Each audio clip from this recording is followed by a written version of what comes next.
시절 지날 때 깊은 한숨 내쉴 때 그런 풍경 보시며 단식하는 분 있네.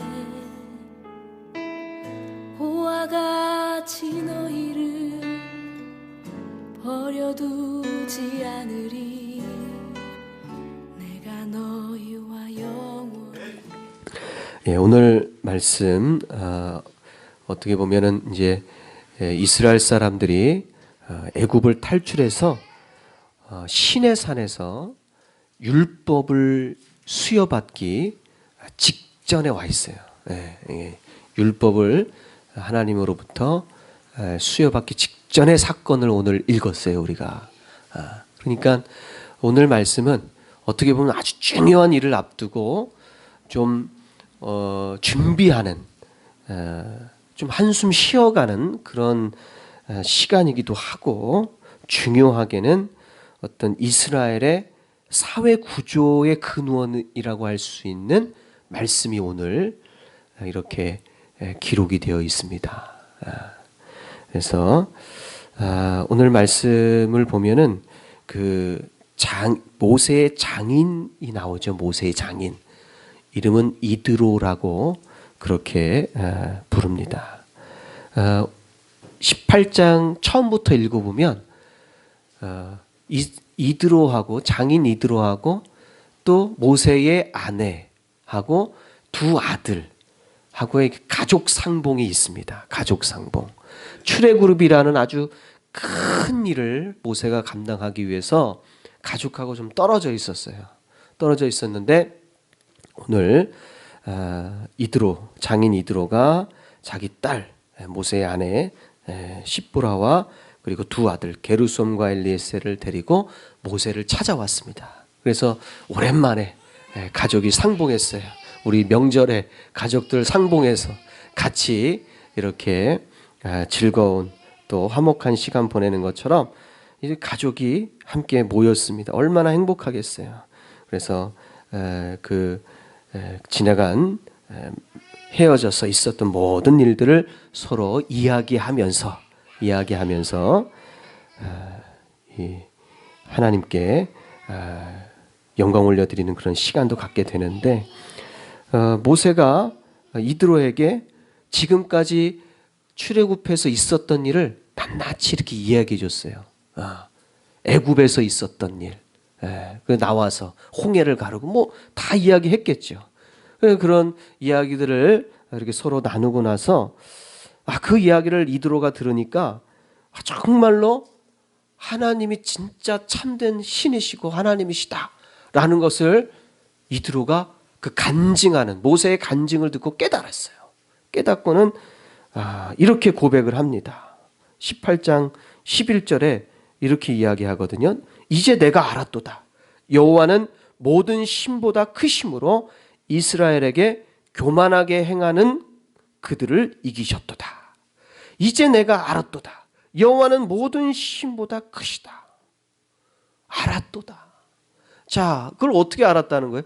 모세가 이 애굽을 탈출해서 바로를 어떻게 이기고, 또 10가지 재앙은 또 어떻게 이루어졌고, 또 홍해는 어떻게 가르고, 아말렉과의 전투는 또 어떻고, 하나님께서 행하신 모든 일들을 간증한 거예요. 그러니까 그걸 듣고 깨달았다는 거죠. 이드로가 진짜 하나님이시구나. 그러니까 우리도요, 우리 안 믿는 사람들은 우리하고 상관이 없다고 생각하지 마시고, 내가 하나님을 경험한 거 관심이나 있겠어? 그렇게 생각하지 마시고, 내 주변에 지인들이나 이웃이나 가깝게 지내신 분, 자녀들에게까지도 내가 믿는 하나님이, 나와 함께 하시는 하나님이 나를 어떻게 지켜주시고 어떻게 인도해 주셨는가, 여러분들 꼭 간증할 수 있게 되길 바랍니다. 그러면 이드로가 그 이야기를 듣고 놀랍게 여겼던 것처럼, 또 심지어는 하나님을 찬양한, 심지어는요 번제들을 제사물을 가지고 하나님께, 이드로가 이방인이지 미디안 사람이거든요. 미디안 사람인데도 불구하고 그 이야기를 듣고 하나님께 제사합니다. 제사하고 그리고 그 화목 제물을 가지고 같이 나누거든요. 그러니까 하나님께서 그걸 기쁘게 받으시거든요. 그러니까 여러분들도 열심히 내가 경험한 하나님, 나를 축복해 주시고 인도해 주신 하나님을 열심히 부지런히 세상 속에서 사람들에게 간증하며 살아갈 수 있게 되길 바랍니다. 믿음을 가지십시오. 믿음을 가지세요. 나랑 상관없는 사람들이라고 생각하지 마시고 내 얘기를 들어도 그게 뭔 얘기인지 이해를 그렇게 생각하지 마시고 믿음을 가지고 간증할 수 있게 되기를 바라겠습니다. 말씀드렸다시피 이드로는 미디안 사람이에요. 미디안 사람. 그럼 미디안이라는 그 뿌리가 어디서 나왔냐면 사실 미디안 사람들도 아브라함의 자손이에요. 아브라함의 후처 그두라라는 사람인데 그 후처를 통해서 낳은 아들이 미디안이에요. 미디안이라는 자녀가 있어요. 그 미디안의 후손이 바로 이제 계속해서 미디안 족속이 됩니다. 뭐 겐 족속이라고 이렇게 얘기하기도 하는데, 근데 이드로가 바로 미디안 사람이에요. 그러니까 이드로도 사실은 그 뿌리를 찾아 올라가면 아브라함의 태생이었던 거죠. 그 모세는 또 어떤 사람입니까? 사위 모세는 어떤 사람이에요? 사위 모세는 어떻게 보면은 약속의 아들 이삭을 통해서 이 태어난 사람이잖아요. 이삭과 야곱과 그의 후손을 통해서 나온 사람입니다. 그러니까 사실 두 민족이 이렇게 장인과 사위로 만났지만 어떻게 보면 한 뿌리였어요. 한 뿌리. 오래전에 한 뿌리였어요. 그래서 이렇게 다른 두 민족이라 하여도 그렇게 오랜 세월 동안 갈라져서 떨어져서 그렇게 지냈지만 이 모세와 이드로의 연합은 두 민족의 연합이라고 할 수 있어요. 연합이고 또 두 민족이 대체적으로 또 물론 싸우는 경우도 있었지만 우호적인 관계를 이렇게 유지하고 살아가게 됩니다. 자, 이드로는 이방인이고 어떻게 보면 이 이삭의 계열에서 뿌리 내려져 온 이스라엘 백성들과는 좀 이 별개인 이방 민족이라고 할 수 있지만 그가 하나님을 고백하고 찬양했다는 것은 아주 중요한 성경에서 우리에게 말씀해준 중요한 어떤 자료입니다. 이방인인데도 불구하고 하나님 믿음을 갖게 되는 것.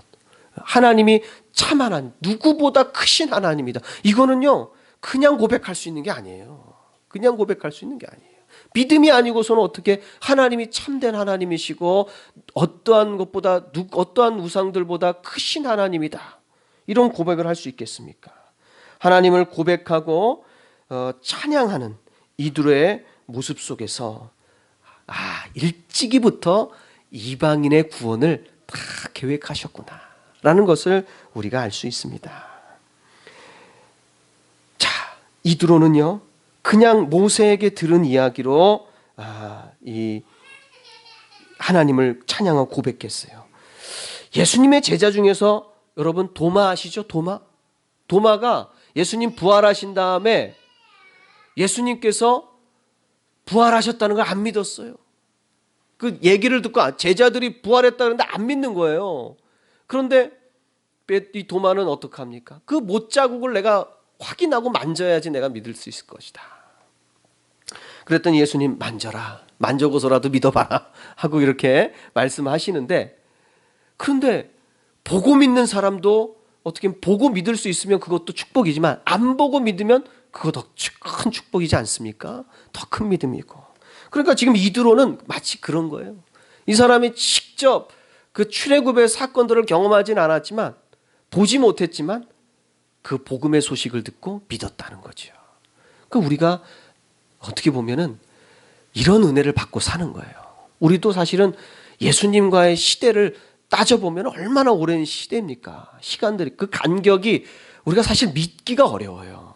그 역사적인 간격이라는 시간의 간격이라는 게 극복하기가 어렵습니다.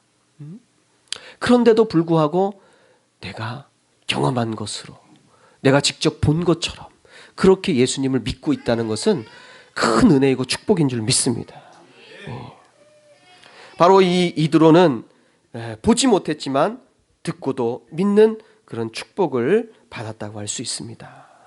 자, 이런 이드로가 이 모세를 만난 이후에 아니 이 가족 상봉하고 나서 그 다음날 보니까 모세하고 사람들하고 계속해서 뭐 무리가 계속해서 같이 떠나지도 않고 같이 있는 거예요. 그래서 뭐 하나 가만히 보니까 사람들이 모세한테 나와가지고는 글쎄 아침부터 저녁까지 자기들의 문제들을 모세에게 해결받으려고 계속 찾아오는 거예요. 어떻게 하면 좋겠습니까? 그냥 물어보기 위해서 찾아오는 거예요. 이럴 때는 어떻게 하면 좋겠습니까? 그리고 이드로가 그 광경을 보고 모세에게 그 이야기를 듣고는 참 모세에게 사위 모세에게 네가 하는 행동이 참 옳지 못하다 이렇게 얘기합니다. 옳지 못하다고 얘기해요. 예? 아니 백성들이 하나님께 물으려고 계속해서 자기한테만 나온다는 거예요. 왜 모세에게만 찾아옵니까? 왜 모세에게 묻습니까? 모세가 이스라엘과 하나님 사이의 중보자이기 때문이죠. 중보자예요. 출애굽하면 애굽에서 탈출할 때부터 지금까지 계속 모세 혼자서 어떻게 보면 이끌었다고 볼 수 있어요. 하나님과 이스라엘 사이에서 중보자가 되어서 이끌었다고 볼 수 있습니다. 그리고 모세는 하나님과 깊이 교제하는 사람이죠. 주님과 대화하고 성경에는 마치 친구와 같이 그렇게 교제했다고 합니다. 그러니까 이 모세는 하나님과 깊이 교제하는 사람이고 그 외에 다른 사람들은 그런 관계가 되어 있지 않으니까 하나님의 뜻을 정말 정확하게 이해하고 깨닫고 아는 사람은 모세밖에 없거든요. 그리고 모세를 찾아올 수밖에 없죠. 어떻게 하면 좋겠습니까? 자신의 삶의 모습이 하나님 앞에 합당한지 아닌지 이 얼마나 묻는 것이 중요합니까? 깨닫는 것이 중요합니까? 때문에 하나님의 음성을 듣기 위해서 그 음성을 들을 수 있는 모세에게 계속해서 찾아와서 중요한 문제들을 묻는 거예요. 그런데 이들이 항상 모든 일을 가지고 모세를 찾아온다는 것은 그만큼 이스라엘 백성들이 하나님을 아는 지식이 있다는 겁니까? 없다는 겁니까? 없다는 거죠. 하나님의 율례를 전혀 모르고 있어요. 모르니까 계속해서 모세를 찾아오는 거죠. 모세가 해결해 주지 않으면 도무지 생활이 되지 않는 거예요. 이게 하나님 앞에 합당한지 그런지 모세가 해결해 주지 않으면 생활이 안 돼요.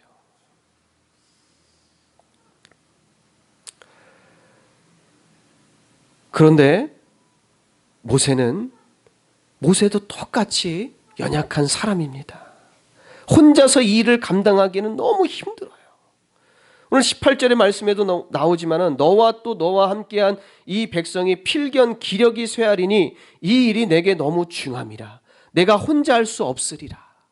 이드로가 이렇게 얘기합니다. 필경은 너와 너의 백성의 기력이 쇠하리라. 이렇게 해결하는 것은 옳지 못하다. 그럼 모세도 사람이에요. 우리가 지난 시간에 지난 주일날 아말렉 전쟁에서의 모세의 이야기를 함께 나눴는데 그때도 아말렉과의 전쟁 속에서 혼자 계속 손을 들고 있을 수 없었어요. 손을 계속 들고 있을 수 없어요. 그 손이 계속 들려져 있어야지만 전쟁에서 이기는데 이게 사람이다 보니까 손 들고 기도하다 보면은 우리도 손 들고 기도하면 손이 내려오잖아요. 모세도 마찬가지죠. 기도하다 보면 지팡이도 들고 기도하는데 기도하다 보면 손이 내려오지 않겠어요? 얼마나 피곤하겠습니까? 사람이니까. 그러니까 손을 내릴 수밖에 없죠. 그 전쟁에서 이기기 위하여 아론과 훌이 조력자가 되어서 그 떨어지는 손을 붙잡아 줬잖아요. 붙잡아 줬어요. 모세도 도움이 필요한 사람이에요. 도움이 필요한 사람이에요. 그러니까 지금도 똑같은 거예요. 지금도 같은 사랑이죠. 같은 상황이에요. 조력자가 도움이 필요한 상황입니다. 혼자 감당하기 어려워. 이런 식으로 나가다면 얼마 못 가서 기력이 쇠하여서 하나님의 사명을 감당하기 어려울 겁니다. 그래서 이드로가 모세에게 지금 조언해 주고 있습니다. 이 문제를 어떻게 해결할 것이냐 가르쳐 주고 있어요. 먼저 해야 할 것은 뭐냐? 백성들에게 하나님의 율례가 어떠한 것인지 가르치는 거예요. 가르치는 일. 그래서 문제를 가지고 오면은 그거를 그냥 이건 이렇게 해, 저건 저렇게 해 하고 말 것이 아니라 하나님의 율례는 이러이러하니까 이럴 땐 이런 율례에 입각하여서 이렇게 행동하는 것이 옳다. 그렇게 구체적으로 하나님의 율례를 가르치라 그랬어요. 가르쳐라.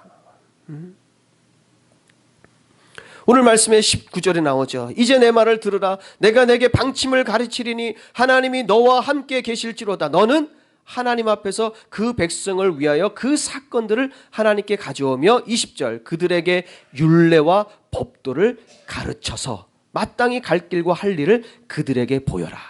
가르쳐라.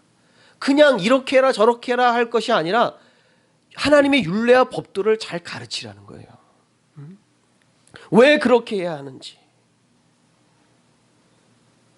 자, 이렇게 가르치다가 또 그 다음으로 해야 될 것이 뭐냐면 이런 일들을 판단할 수 있는 조력자들을 세워라. 도울 수 있는, 네가 지금 하고 있는 이렇게 하시오 저렇게 하시오 하나님의 율례는 이런 것이니까 이렇게 해야 합니다. 이런 판단들을 같이 내려줄 수 있는 조력자들을 세워라 라고 그렇게 이야기합니다.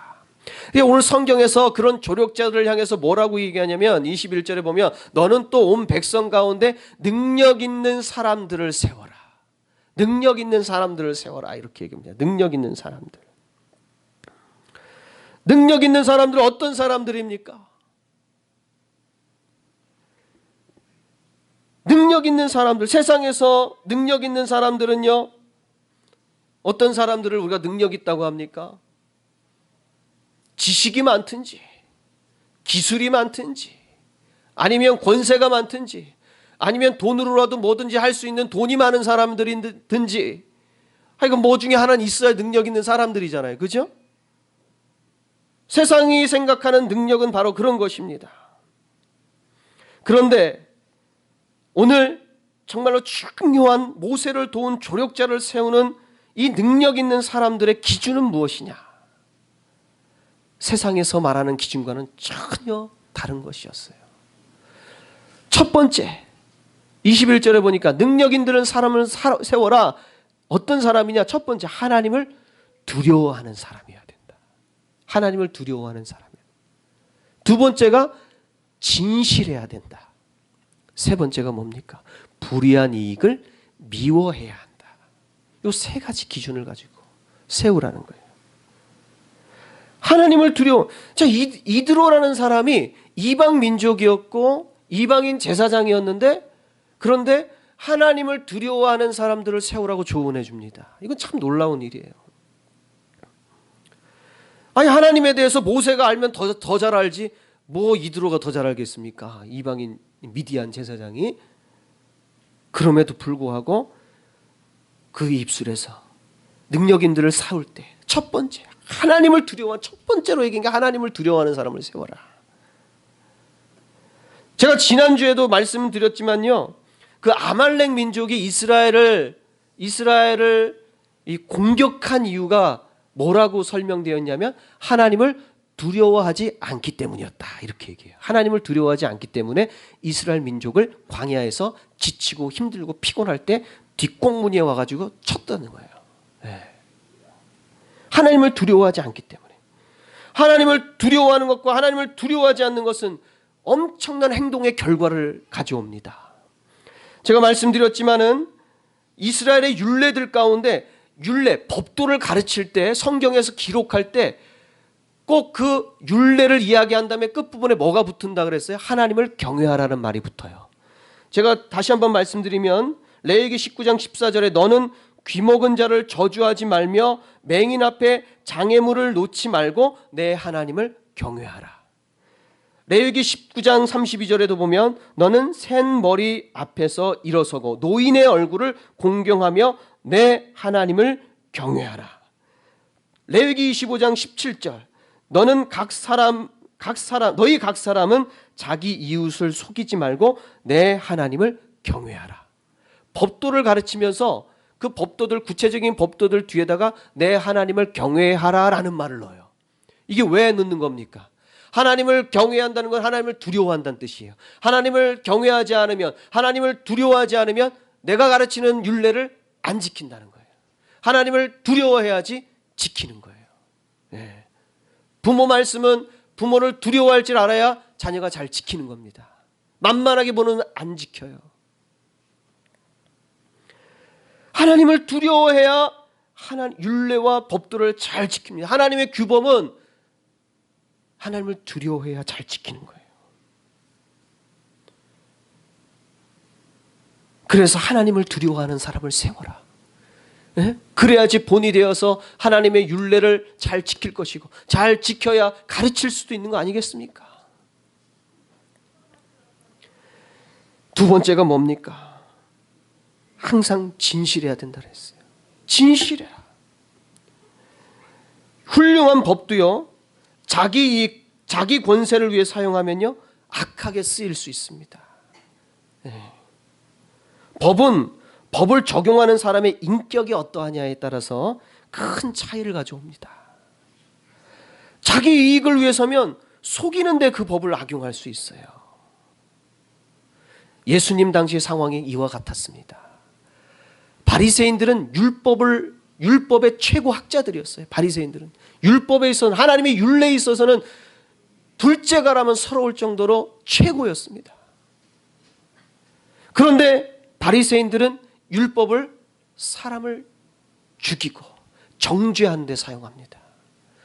바리새인들 앞에서는 창녀나 혹은 세리나 이런 아주 보잘것없는 이런 사람들은 비집고 들어갈 틈이 없어요. 완전히 죄인으로 정죄받아서 구원의 길을 갈 수가 없었어요. 바리새인들이 가르치는 율법 안에서는 안식일에 사람이 죽어가도 사람을 살리지 않습니다. 안식일에 누구도 일하지 말라는 법을 지켜야 하니까. 안식일에 사람 죽어가도 살리지 않아요. 예수님은 어떻습니까? 안식일은 그런 게 안식일이 아니라고 가르칩니다. 안식일에 사람이 힘들고 지치고 죽어갈 때 그들을 돕고 그들을 살리는 것은 선한 일이라고 가르칩니다. 선한 일이다. 안식일에 선을 하는 것이 옳으냐 그르냐. 그러니까 똑같은 법을 가지고도 그 마음이 어떠냐에 따라서, 그 인격이 어떠냐에 따라서 이렇게 차이가 나는 거예요. 이렇게. 그래서 하나님의 율례를 가르치고 판단하는 사람들은 항상 진실해야 되는 줄 믿습니다. 마음이 깨끗해야 돼요. 탐욕이 없어야 합니다. 요한복음 8장 44절에 보면 너희는 너희 아비 마귀에게서 났으니 너희 아비의 욕심을 너희도 행하고자 하느니라. 그는 처음부터 살인하는 자여 진리가 그 속에 없으므로 진리에 서지 못하고 거짓을 말할 때마다 제 것으로 말하나니 이는 그가 거짓말쟁이요 거짓의 아비가 되었음이니라. 진리에 서 있지 못하면 거짓말을 하게 돼 있습니다. 결국 거짓의 앞잡이, 거짓의 아비인 마귀에게 속할 수밖에 없는 거예요. 이 세상 가운데 진실하지 않게 사는 게 자기 이익을 지키는 데 더 쉬울 수 있어요. 솔직히 얘기해서 진실하게 살지 않으면 자기 이익, 자기 자리, 자기 것 챙기는 데는 더 쉬울 수 있어요. 아주 쉬운 방법이에요. 어떻게 보면은 더 정직하고 진실하게 사는 것은 멍청하고 바보 같은 짓일 수 있습니다. 그러나 이 세상 나라는 그렇다 치더라도 하나님의 일꾼으로서 하나님의 나라를 위해 사는 사람들은 항상 진실해야 될 줄 믿습니다. 진실해야 돼요. 우리는 이 세상에 그 누구의 나라도 아닌 하나님의 나라를 세우는 사람들인 줄 믿습니다. 진실하십시오. 정직하십시오. 세 번째로 불의한 이익을 미워하는 자라야 된다 그랬어요. 능력 있는 사람들, 불의한 이익을 미워하는 자야 된다. 출애굽기 23장 8절에 보면 너는 뇌물을 받지 말라. 뇌물은 밝은 자의 눈을 어둡게 하고 의로운 자의 말을 굽게 하느니라. 뇌물을 받지 말라. 뇌물은 밝은 자의 눈을 어둡게 하고 의로운 자의 말을 굽게 하느니라. 고린도전서 6장 9절의 말씀을 보면 불의한 자가 하나님의 나라를 유업으로 받지 못할 것이다. 이렇게 되어 있어요. 불의하면 하나님의 나라를 유업으로 받지 못할 것이다. 교회도 세상도 능력 있는 자에 대한 바른 가치, 척도를 가져야 합니다.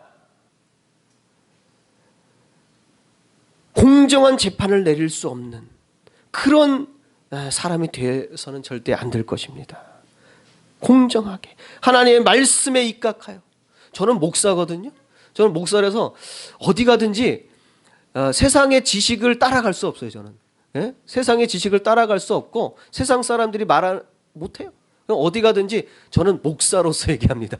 저는 지식 잘 모르겠어요. 근데 목회자로서 느끼는 것은 그렇습니다. 하나님의 말씀으로 제가 말한다면 이렇습니다. 이렇게 얘기하고 싶지 어디서 끼어가지고 얘기할 때 마치 유식한 것처럼 얘기하고 싶진 않아요. 무엇을 하든 목회자로서 하나님의 말씀에 입각하여 말하고 싶어요.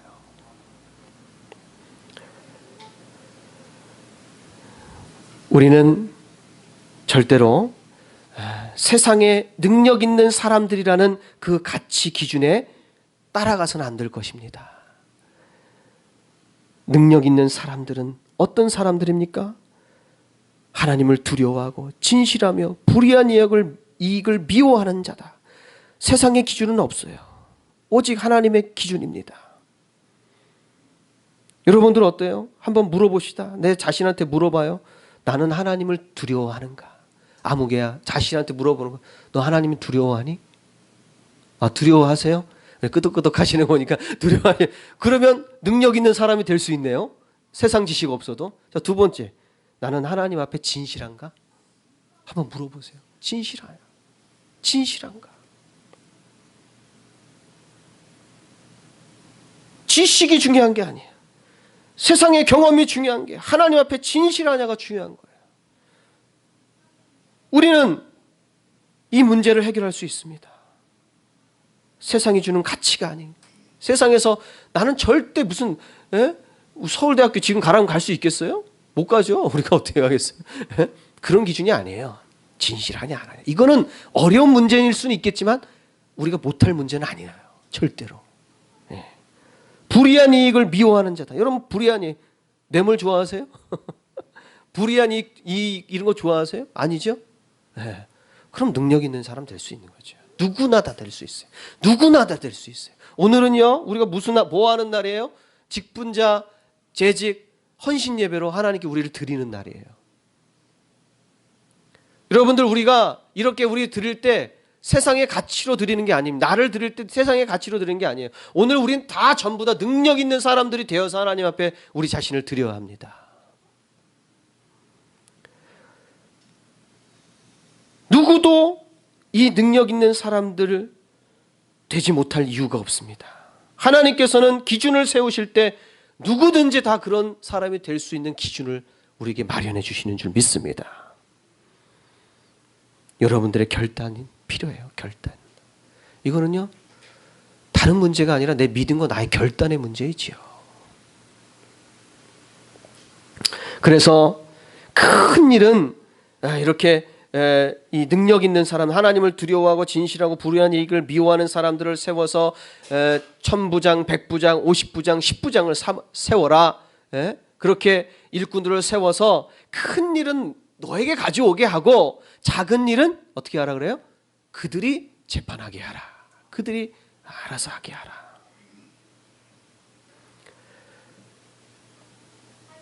여러분들도 여러분들 신앙에 어떤 문제만 생기면 다 저한테 가져가서 물어보시겠어요? 그럴 수는 없잖아요. 그죠?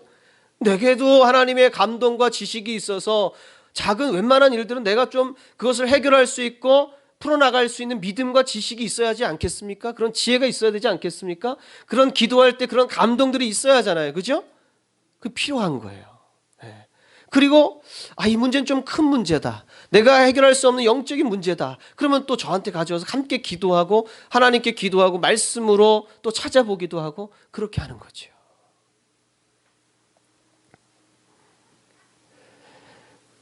이렇게 이드로가 능력 있는 사람들을 세우라고 충고해 줬습니다.